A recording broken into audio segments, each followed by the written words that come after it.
I love my house, and it's not surprising. It's a beautiful home with a very special history. Not many people can say that they know as much about the place they call home as I can. I grew up on this street. I knew the people who owned the house before we did, and they either witnessed themselves or knew those who were an integral part of its history. The story of our home had been orally kept on intimate record from generational owner to generational owner. I remember visiting this house when I was young. I sat and had cookies at the kitchen table with Charles McLaughlin in a very different room than I cook in today. And Bridget regularly shared her stories of the house when it was her mother's and what her mother knew and recalled so well. If you lived in this house, you couldn't help but love it and care for it. It has a certain energy about it. The previous inhabitants left their heartfelt sentiment time over time as they cared for this home, and I believe it's because from the very beginning that the very first cornerstone was laid with love. I always referred to the spirits in this house as caretakers, because from the moment we moved in, someone or something was looking out for us, taking care of all the little details of occasional young-minded neglect. So if you fell asleep and left a light on at night, someone was sure to turn it off for you. If the water heater was leaking, you would hear a box full in the basement leading you down the stairway to the real concerns. It's a good home with some of the most amazing energy you will ever find, and that's one of the reasons why it's so hard to leave. This house becomes a very special part of anyone who spends any length of time here. It's not surprising at all to learn that one of the first things a paranormal investigator asks is, have you done any recent remodeling? More paranormal activity is noted during home renovations than during any other time. Why would a sudden burst of energy heighten the likelihood of otherworldly encounters? It's as simple and obvious as it sounds. We notice change. We all like the comfort that routine brings. There's a certain sense of stability. There's a sense of comfort in being able to navigate your way in the night towards the bathroom, to be able to mindlessly drop your keys on the table by the door. Changing the house around can create a sense of disorder, even in the mind of a spirit. A change in the environment they have grown accustomed to suddenly creates a sense of unease. There hasn't been much activity around the house in recent years, but then it's been quiet in many ways. Quiet until recently. The decision to sell the house created a lot of commotion. The attic and basement leave opportunity for much storage space, and if you're someone like me who can be very sentimental, has attachment issues, and well, an opportunity to store generations of history, then the idea of moving creates a sudden need to clear out. The gentleman in the attic isn't too thrilled with anyone being up there. He's made it very clear over the years that this is his space. He's not an angry spirit, just one who likes his privacy, peace and quiet. So being up in that attic is a little disruptive for him, and I could sense that.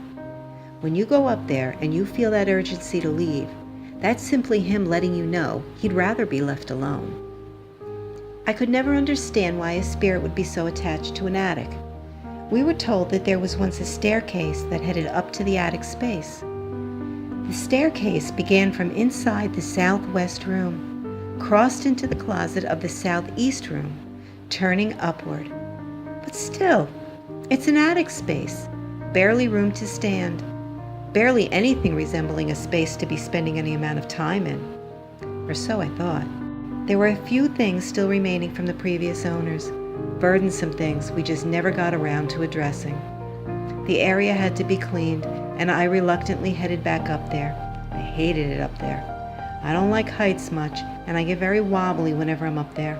It just doesn't have that same welcome feeling like the rest of the house. My sister always said that he didn't want to be disturbed up there. But it was time. I had to get up there and clean up. There was a motor up there so heavy I could barely slide it with my feet pressing against it. I procrastinated for the longest time on just how I was going to tackle that challenge. I went up there to assess the situation. I spoke to Peter and asked for permission to clean up. I told him that I would try to stay out of his way and be done as quickly as possible. I felt oddly calm as I began to poke around the wire and boxes to the motor.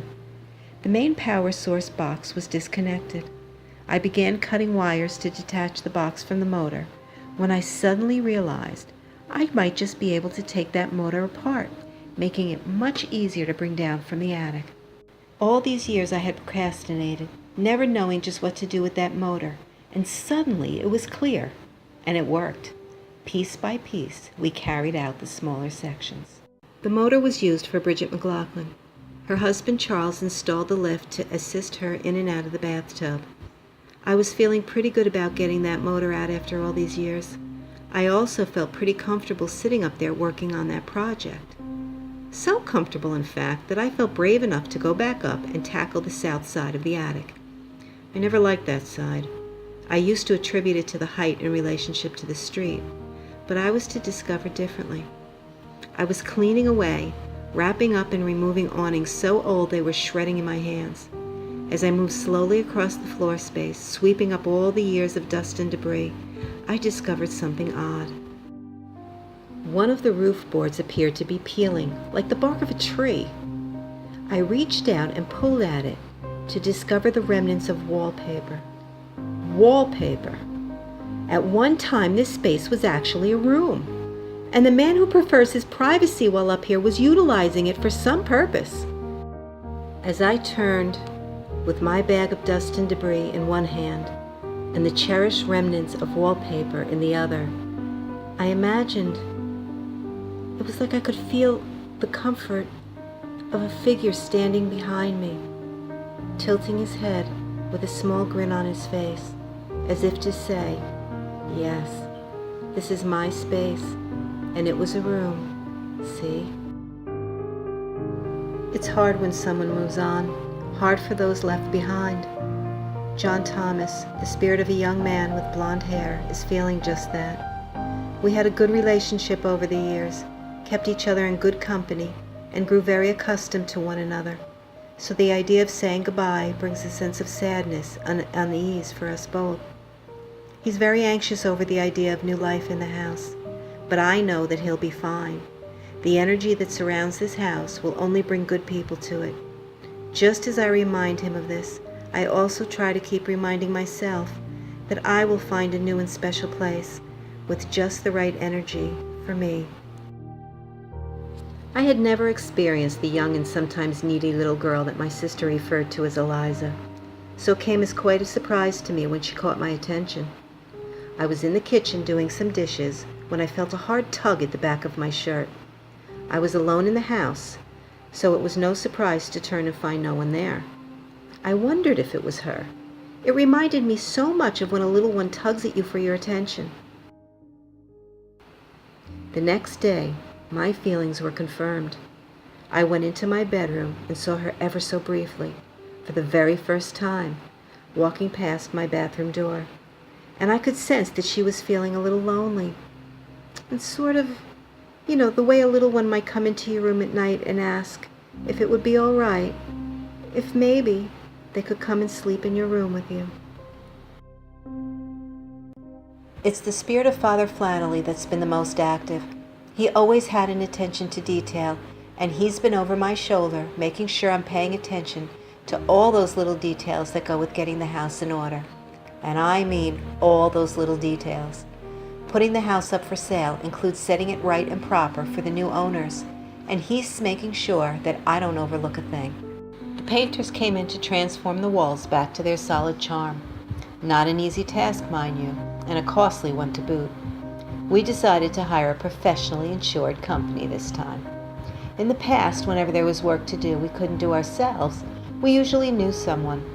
That always meant cutting corners, and I was left finishing. So this time we went the professional route, licensed and insured. They did a convincing job of having me hire them for all the work I needed them to do to make the house desirable for the new owners. I found myself continually stressed as the painters rushed over areas, left paint splatter on the floors, and missed so much of the agreed-upon work. The spirit of Father Flannelly and I kept the men on their toes, pointing out what was left unaddressed, while the painter countered our directive redirecting the men to hurry and finish the job so he could move on. Father Flannelly held firm, but it wasn't as easy for me. The painter's unending lack of accountability and escalating attitude became not worth the stress. We paid him off, and I fixed the loose ends I could accomplish myself. We hired the appropriate companies to address the damages. The house was feeling pretty good about my decision. This became clear when I was addressing the windows that had been painted shut. I had more support than I was initially aware of. With a little elbow grease and some gentle prying, I was able to loosen and pry open one of the windows, only to find that the storm window had been jammed in crooked. Colorful language of frustration flowed as I fought to loosen the screen. Frustrated, I turned to address another window on the other side of the room, when I heard a noise and a click. I turned around to witness the screen latch move inward and slowly slide down into place. A few days later, I went down in the basement to try to open the windows. They had been stuck from being closed up over the years. I went down to take a look to find that they all opened with the greatest of ease. Neil looked at me in disbelief when I told him I had no issues opening those windows. Even after he went down and checked himself, he still had trouble accepting that I had gotten them open so easily. Well, maybe it wasn't all me. Maybe I had some help. John Thomas Storm. He was my first real experience with a ghost. I awoke early one morning to find him standing there at the foot of my bed. Blonde hair, blue and white flannel shirt. Occasionally my neighbor and friend Paul would see him in the upstairs rooms. It's been quiet for so long. My sister often saw him in the basement window, and it was during her recent visit that he first shared the echo of his name through the basement air. The house is pretty empty now. They tell you to erase yourself so the new potential owners can visualize themselves living in your home.